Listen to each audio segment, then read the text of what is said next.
So I'm going to tell you and piss some people off here, and then I'm going to not show you what one of the first things I would do in a bad situation, because I don't believe in telling anyone what they should do in a bad situation. I'm just going to show you what I would do, and I'll give you the reasons why. That's my house right over there. There's 10 acres behind here, and I'm just out looking around, and I'm thinking to myself, there's never really an emergency situation if you're prepared for it.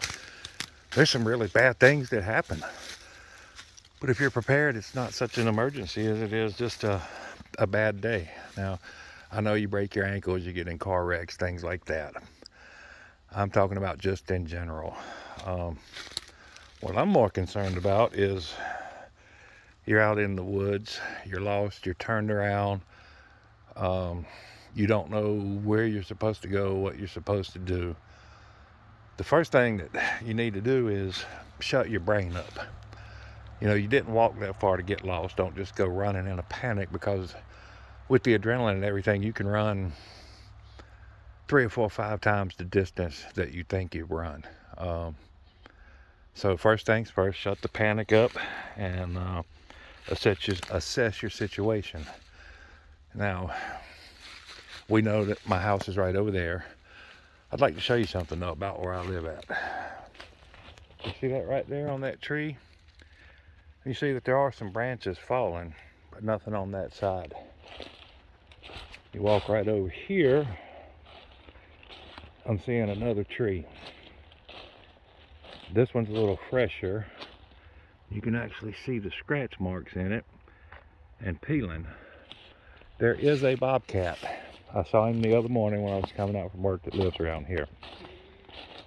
So if you're lost in the woods, other than yourself, your biggest concern is going to be, I think, creating a standoff distance from you and the elements around you. Now, I'm not going to sacrifice a live tree for this, and I'm not going to tell you this is what you should do. I'm going to show you what I would do.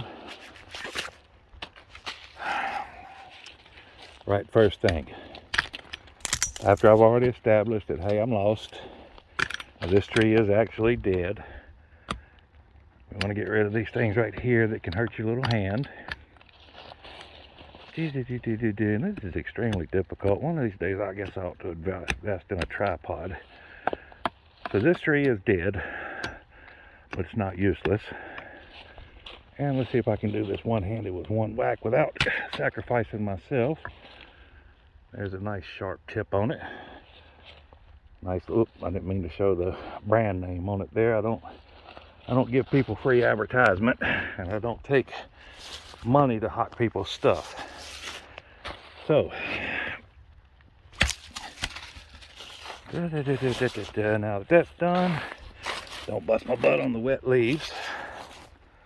With that little simple action right there, what have we actually done? What have we prepared for right there? We have a sharp end.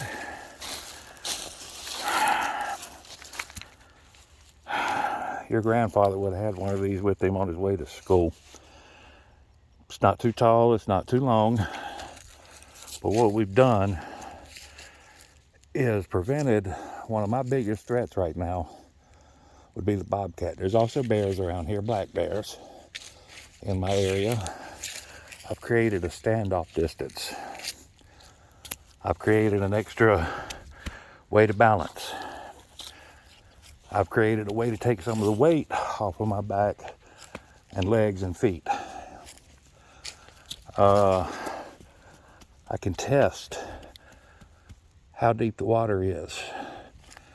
If I'm going to step into a spot that looks bad, like beside a tree, this is solid ground.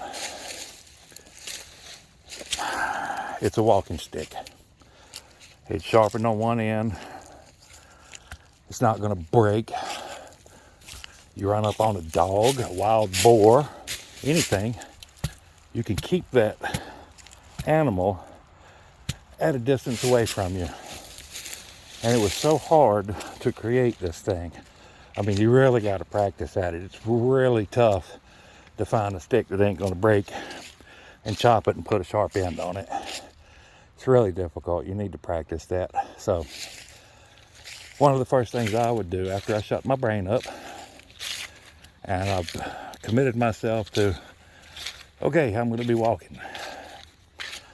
Well, you just saw one of the first things I would do. Later.